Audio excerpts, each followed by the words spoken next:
प्यारे बच्चों, जैसा कि हम लोग 2027 में कंपटीशन फाइट करने की तैयारी कर रहे हैं कि कितने अच्छे नंबर लाना चाहिए या किस प्रकार से पढ़ाई करनी चाहिए।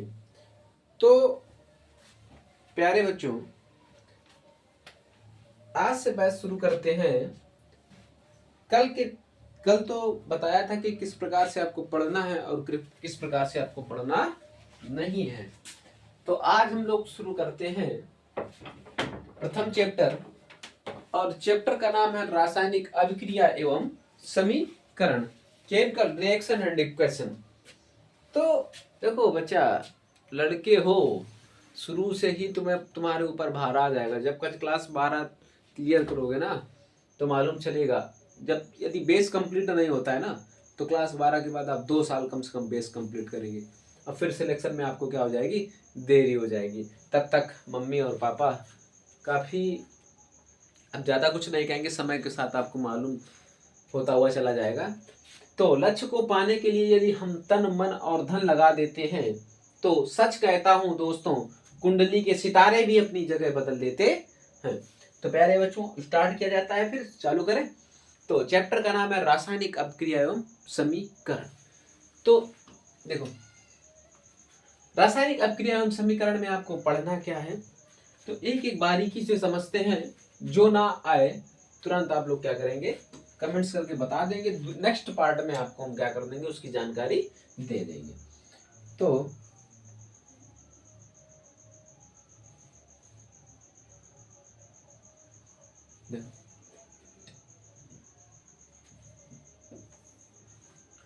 इसमें आपको क्या क्या पढ़ना है। सबसे पहले भौतिक परिवर्तन। देखिए, भौतिक परिवर्तन पर पढ़ना है, फिर रासायनिक परिवर्तन पढ़ना है आपको। तो पहले हम लोग जानकारी कर लेते हैं भौतिक परिवर्तन होता क्या है। तो सभी पदार्थों में आपको समझना है पदार्थ क्या होते हैं। आई होप कि क्लास 9th में पढ़ के आए होंगे। सभी पदार्थों में, ये जो आप देख रहे हैं, पंखा देख रहे हैं, बिजली देख रहे हैं, ये डेस्कटॉप बोर्ड देख रहे हैं, आप बल्ब देख रहे हैं, या सभी पदार्थों में, मनुष्य में भी सभी पदार्थों में लगातार कुछ न कुछ निरंतर परिवर्तन हो रहा है। जैसे हम लोग खाना खाते हैं, खाना भी परिवर्तन होता है। जैसे नेचर तक तो परिवर्तन हो जाता है, तो आम इंसान पदार्थ तो पदार्थ ही रहा। तो सभी पदार्थों में निरंतर कुछ न कुछ परिवर्तन लगातार हो रहा है। यह परिवर्तन या तो उत्क्रमणीय परिवर्तन होगा, या तो अनुत्क्रमणीय परिवर्तन होगा, या तो क्या होगा, भौतिक परिवर्तन होगा, या क्या होगा, रासायनिक परिवर्तन होगा। तो आई होप आपको समझ में आ गया होगा कि परिवर्तन क्या होता है। तो परिवर्तन, किसी भी चीज का बदलना क्या हो गया, परिवर्तन। या किसी भी पदार्थ का बदलना क्या हो गया, परिवर्तन। तो संसार में सारी चीजें, ऑल थिंग्स, जो भी वस्तुएं हैं, लगातार कुछ ना कुछ क्या हो रहा है, परिवर्तन हो रहा है। यह परिवर्तन बता चुके ना, भौतिक परिवर्तन हो सकता है, रासायनिक परिवर्तन हो सकता है, उत्क्रमणीय परिवर्तन हो सकता है, अनुत्क्रमणीय परिवर्तन भी हो सकता है। इसमें आपको केवल 2 ही परिवर्तन पढ़ना है। एक आपको पढ़ना है भौतिक परिवर्तन और दूसरा आपको पढ़ना है रासायनिक परिवर्तन। तो भौतिक परिवर्तन क्या होता है, देखिए, परिवर्तन तो सभी को मालूम हो, परिवर्तन तो मालूम चल गया होगा ना सभी को। बदलना एक तरीके से क्या होता है, परिवर्तन होता है। जैसे कि बहन और भाई में भाई को ज्यादा प्यार मिलता है, मम्मी पापा भाई को ज्यादा का पक्ष ले लेते, तो परिवर्तन हो जाता है, परिवर्तन कर लेते हैं, पार्टी बदल लेते हैं, परिवर्तन होता है। ठीक है। तो क्या होता है कि भौतिक परिवर्तन क्या होता है, तुम लोग पहले भौतिक परिवर्तन देखते हैं। पदार्थ में होने वाला वह परिवर्तन, पदार्थ में होने वाला वह परिवर्तन, उस पदार्थ में जो परिवर्तित हो रहा है, उस पदार्थ की रंग, रूप, आकार, परिमाण आदि में परिवर्तन हो जाए लेकिन नया पदार्थ का निर्माण नहीं होता है, ऐसे परिवर्तन को भौतिक परिवर्तन कहते हैं। ऐसे परिवर्तन क्या कहते हैं, भौतिक परिवर्तन कहते हैं। जैसे एग्जाम्पल से समझते हैं हम लोग, ये देखो,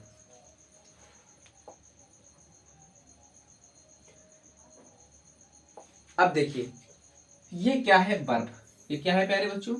बर्फ है। ठीक है, ये क्या है? बर्फ है। ठंडी ठंडी बर्फ है, ठंडे ठंडे पानी से नहाना चाहिए। ये क्या है? वाटर है। वाटर का मतलब क्या हो गया? पानी। ठीक। तो इसमें क्या हो रहा है कि आकृति घनत्व तो बदल जाता है, आयतन भी इसका क्या होता है? बदलता है। तो हम बारीकी से पढ़ेंगे कि जो बड़े, जिसे छोटा सा लोहा आप डालेंगे तो डूब जाती है नदी में। नदी में क्या हो जाएगा? डूब जाएगा। कोई छोटा सा स्लेट लेना तो डूब जाएगा, लेकिन नाव क्यों नहीं डूबती है, ये आपको बताना है कल। फिर इसके बाद कल हम वो पढ़ाएंगे कि नाव क्यों नहीं डूबती है। ठीक है, घनत्व के बारे में अच्छे से बताएंगे, आयतन के बारे में अच्छे से बताएंगे, काफी चीजें जो बेसिक जानकारी आपको होना चाहिए सब अच्छे से कल बताएंगे। तो आज थोड़ा सा हम लोग पढ़ेंगे रासायनिक अभिक्रिया समीकरण, थोड़ा सा चैप्टर के बारे में पढ़ेंगे। अदरवाइज यदि हम अदर चीजें पढ़ाएंगे तो आपको वो चीजें चैप्टर से जो संबंधित है वो आपको क्या हो जाएगा? समझ में थोड़ा सा कम आएगा। ठीक है, थोड़ा अकेले कैमरा बोलने के सामने थोड़ा सा कम अच्छा लगता है। जब बच्चे बैठे होते हैं तो समझाने भी अच्छा लगता है, अकेले इसे कैसे बोले। ठीक है, तो भौतिक परिवर्तन क्या होता है? तो भौतिक परिवर्तन की डेंसिटी भी बदल जाती है। ठीक है, कल नेक्स्ट वीडियो में डेंसिटी के बारे में पढ़ाएंगे पूरा विस्तार से। डेंसिटी क्या होता है, किसका डेंसिटी ज्यादा होता है, डेंसिटी ज्यादा होने से क्या होता है, डेंसिटी कम होने से क्या होता है, कैसे परिवर्तन होता है, इसका फार्मूला क्या होता है। ठीक है, और आयतन के बारे में, दो चीजों के बारे में कल, और भार के बारे में पढ़ाएंगे, द्रव्यमान के। देखो कल पढ़ाएंगे अच्छे से आयतन, आयतन के बारे में पढ़ाएंगे, भार के बारे में पढ़ाएंगे। ठीक है, डेंसिटी घनत्व के बारे में पढ़ाएंगे, और द्रव्यमान के बारे में पढ़ेंगे। ठीक है, तो भौतिक परिवर्तन क्या होता है? तो वह परिवर्तन जिसमें रंग, रूप, आकार, परिमाण आदि में परिवर्तन हो जाए लेकिन नए पदार्थ का निर्माण नहीं होता है, ऐसे परिवर्तन को हम लोग क्या कहते हैं? भौतिक परिवर्तन कहते हैं। जैसे बेटा क्या होता है, इसमें कोई नया फार्मूला या नए सूत्र का निर्माण नहीं होता है, जब जो नए रासायनिक सूत्र का निर्माण नहीं होता है। जैसे बर्फ, बर्फ और जल, बर्फ से क्या बना? ये बर्फ से बना जल, बर्फ से क्या बना? जल। तो यह कौन सा परिवर्तन है?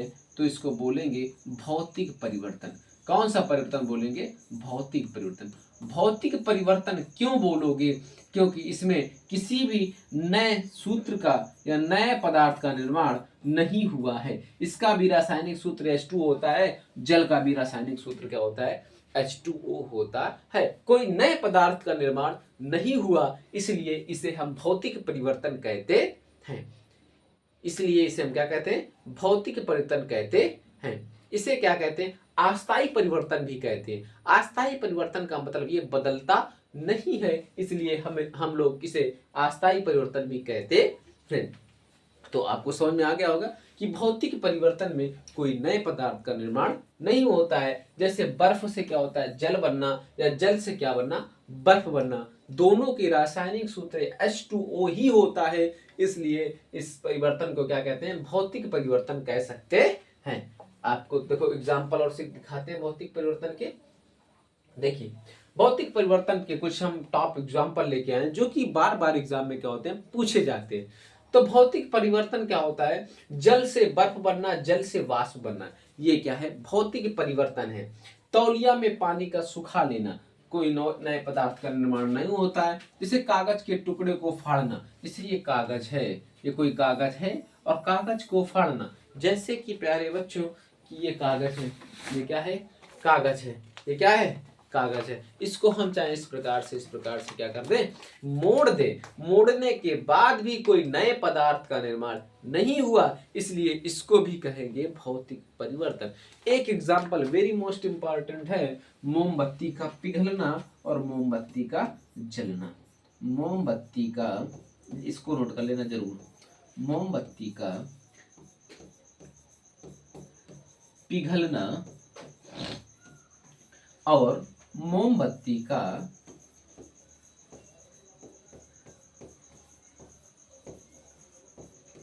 जलना। बच्चों जितने भी लड़के हैं उनसे कहना है भाई पढ़ाई अच्छे से करो, अदरवाइज पता है बहुत समस्याओं का सामना करना पड़ेगा। तुम लड़के हो, समझ रहे हो? अच्छे से पढ़ाई करो। देखो मोमबत्ती का पिघलना क्या होता है? जैसे मोमबत्ती होती है तो मोमबत्ती को क्या करेंगे आप? दबा देंगे। देखो मोमबत्ती लेके आते हैं, ठीक है,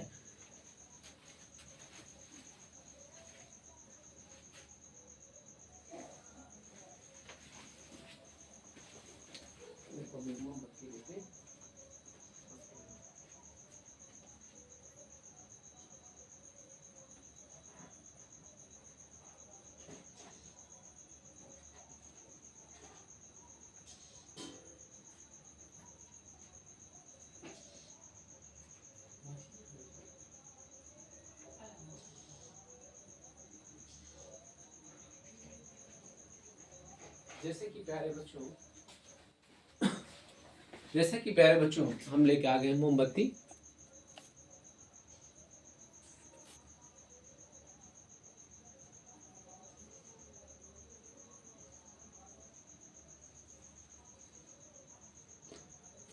देखो ये लिया है मोमबत्ती, ठीक है, ये क्या है, मोमबत्ती। मोमबत्ती यहां से क्या कर दिया, ये हल्की से क्या कर दिया, ये तोड़ दिया, दिखाई दे रहा कैमरा में। तो ये मोमबत्ती को, ये मोमबत्ती है, दिखाई दे रहा है, देखो कैमरा। मोमबत्ती को पिघलना, जिसे इस प्रकार से इसको क्या कर दे, तोड़ दे, पिघला दे, कुछ भी इसको इस प्रकार से करे कि ये पिघल जाए, ठीक है, थोड़ा सा रसीला बन जाए, फिर इसके बाद टाइट हो जाएगी थोड़ी देर बाद। तो मोमबत्ती का जो पिघलना होता है, अब पिघलने के बाद भी क्या बनेगी, मोमबत्ती। ऐसा तो नहीं कोई नया पदार्थ बन जाएगा। तो इसलिए मोमबत्ती का पिघलना भौतिक परिवर्तन, इसलिए प्यारे बच्चों मोमबत्ती का पिघलना कौन सा परिवर्तन है, भौतिक परिवर्तन है। लेकिन मोमबत्ती का जलना, जलने के बाद मोमबत्ती क्या हो जाती है, गायब हो जाती है। जब ये गायब हो जाती है तो क्या उस प्रकाश से, जो मोमबत्ती प्रकाश को तुमको प्रदान करता है, उस प्रकाश से क्या मोमबत्ती बना सकते हो, नहीं। इसलिए ये भौतिक परिवर्तन नहीं है, रासायनिक परिवर्तन है। तो मोमबत्ती का पिघलना भौतिक परिवर्तन, मोमबत्ती का जलना रासायनिक परिवर्तन, ठीक है, समझ में आ गया। देखो भौतिक परिवर्तन में क्या होता है, दोनों क्या क्या होते हैं, अदला बदली हो सकते हैं। जैसे बर्फ से पानी, पानी से बर्फ, कागज का टुकड़ा, टुकड़ा से कागज, मोमबत्ती का पिघलना, पिघलने के बाद मोमबत्ती बनाना, ठीक है। कोई भी पदार्थ, जैसे कि ये क्या है, ये कपड़ा है, ये आपको कपड़ा दिखाई दे रहा होगा, इसको यदि हम फाड़ दें, फाड़ने के बाद ये क्या कोई नया पदार्थ बनेगा, नहीं बनेगा ना। तो इसलिए ये कपड़े को फाड़ना, कपड़े को मोड़ना, कपड़े को क्या करना, गेंद बनाना, कपड़े को क्या करना, उछालना, क्या होगा, ये कपड़ा ही रहेगा, कोई नए पदार्थ का निर्माण होगा नहीं। इसलिए भौतिक परिवर्तन को अस्थायी परिवर्तन कहते हैं, क्योंकि यह नए पदार्थ का निर्माण नहीं करता है, नए पदार्थ का निर्माण नहीं करता है। जैसे कि क्या है ये आपको दिखाई दे रहा होगा, इसमें लेंस रखा जाता है, तो इससे इसको तोड़ना, तोड़ने के बाद जो प्लास्टिक है, प्लास्टिक का कोई नया पदार्थ बनता है नहीं। इसलिए यह भौतिक परिवर्तन है। कैसा परिवर्तन है, भौतिक परिवर्तन है। एक बात और देखना, जैसे बल्ब का जलना, बल्ब क्या होता है, जलता है, जलने के बाद कोई बल्ब का नया पदार्थ तो नहीं बनता है, कि बल्ब तो बल्ब ही रहता है। तो ये भी क्या है, भौतिक परिवर्तन है। ये क्या है, भौतिक परिवर्तन है। लेकिन जैसे हम लोग क्या करते हैं, जैसे मान लो, अच्छा आपको कम से कम 20 से 30 एग्जाम्पल लिख के लाना है पर डे। जैसे तुम लोग क्या करते हो, एग्जाम्पल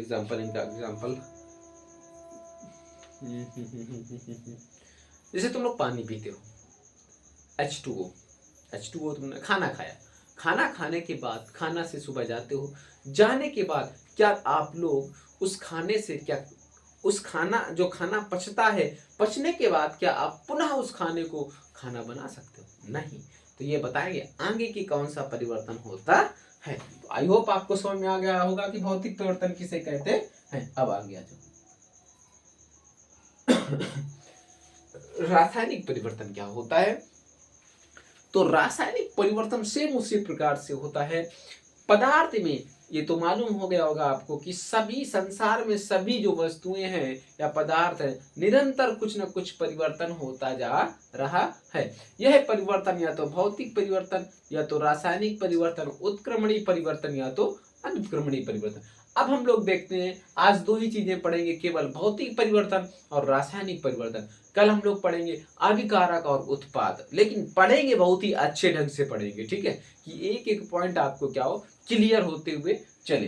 तो रासायनिक परिवर्तन किसे कहते हैं, तो सेम आप उसी प्रकार से बोलेंगे, पदार्थ में होने वाला वह परिवर्तन जिसमें रंग, रूप, आकार, परिमाण आदि में परिवर्तन हो जाए, लेकिन नए पदार्थ का निर्माण न हो, उसे नए पदार्थ का निर्माण हो, उसे हम लोग क्या कहते हैं, रासायनिक परिवर्तन कहते हैं। कैसे, जैसे देखो, बेटा खाना को, जिसे दूध का फटना, दूध फटने के बाद जिसे दूध है, दूध से क्या बन गया, दही, दूध से क्या बन गया, दही। तो दही को, दूध से दही बनता है और दही से आप क्या दूध बना सकते हो, दही से दूध से तो दही बन सकता है, लेकिन दही से आप दूध नहीं बना सकते हो। लेकिन दूध को अलग करना, जिसे एक कटोरी में दूध है और उस दूसरे कटोरी में अलग कर दिया, तो ये कौन सा परिवर्तन है, तो इसे कह सकते हैं आप लोग क्या कहोगे, भौतिक परिवर्तन। दूध से दूध को अलग कर रहे हैं, कोई नए पदार्थ का निर्माण नहीं हो रहा है। जैसे एक कटोरे में दूध रखा हुआ है, उस कटोरे से दूसरे कटोरे में ले जा रहे हो, तो यह भौतिक परिवर्तन है। लेकिन दूध को यदि दही आपने बना दिया और दही से दूध नहीं बनेगा, लेकिन दूध को दूसरे कटोरे में ले जाओगे, उससे दूसरे कटोरे में, उससे दूसरे कटोरे में, लेकिन कोई नए पदार्थ का निर्माण नहीं होता है। मिल्क तो मिल्क ही है, इसलिए यह रासायनिक परिवर्तन होता है। और एग्जाम्पल लिखाते हैं, जैसे कि अगरबत्ती का जलना, जलने के बाद, ये कोई अगरबत्ती है, ये कोई क्या है, अगरबत्ती है, ये कोई अगरबत्ती है, ठीक है। अगरबत्ती का जलना, जलने के बाद ये क्या बन गई, राख बन गई। राख बनने के बाद क्या आप पुनः उस अगरबत्ती को, क्या उस राख को क्या पुनः आप अगरबत्ती बना सकते हो, नहीं। इसलिए ये क्या है, रासायनिक परिवर्तन। रासायनिक परिवर्तन में जो बनाई हुई वस्तु को पुनः उस वस्तु में परिवर्तन नहीं कर सकते हैं, इसलिए वह कौन सा परिवर्तन होता है, रासायनिक परिवर्तन होता है। आपको बारीकी से समझ में आ गया होगा कि भौतिक परिवर्तन और रासायनिक परिवर्तन क्या होता है। कल हम लोग पढ़ेंगे कि जब रासायनिक परिवर्तन और भौतिक परिवर्तन होता है तो उसमें उसमें क्या क्या बदलता है, कि घनत्व तो बदलता है या डेंसिटी बदलती है, वही सेम चीज होती है, डेंसिटी या घनत्व, ठीक है। आयतन कैसा होता है, भार कैसा होता है, इसका आज तो हम लोगों ने केवल थोड़ा सा ऊपर देखा है। कल से हम लोग थोड़ा सा अंदर की ओर चलेंगे, ठीक है, कि भौतिक रासायनिक परिवर्तन क्या होता है, भौतिक परिवर्तन के उसमें क्या क्या लक्षण होते हैं, कैसे मालूम करेंगे कि रासायनिक परिवर्तन हुआ या भौतिक परिवर्तन हुआ है। तो एक एक बिल्कुल बारीकी से कल से हम लोग क्या करेंगे, क्लास करेंगे। आज थोड़ा सा ऐसा होता है ना, नए नए बच्चे होते हैं तो उनको थोड़ा समझने में थोड़ा सा समय लगता है कि सर जी किस प्रकार से पढ़ाते हैं या किस प्रकार से हम समझ। तो आज हमारा पढ़ाने का तरीका इसी प्रकार से बिल्कुल रहेगा। थोड़ा थोड़ा भी समय बहुत है आपके पास, धीरे धीरे से पढ़ते हुए बिल्कुल, लेकिन एक एक चीज क्लियर करते हुए चलेंगे। जैसे आज हम लोगों ने भौतिक परिवर्तन और रासायनिक परिवर्तन पढ़ा है, तो भौतिक परिवर्तन और रासायनिक परिवर्तन से संबंधित किस प्रकार से क्वेश्चन बोर्ड में आते हैं, तो ये भी अपन लोगों को पढ़ना है, ठीक है। तो आई होप, नमस्कार प्यारे बच्चों, ठीक है, चलो।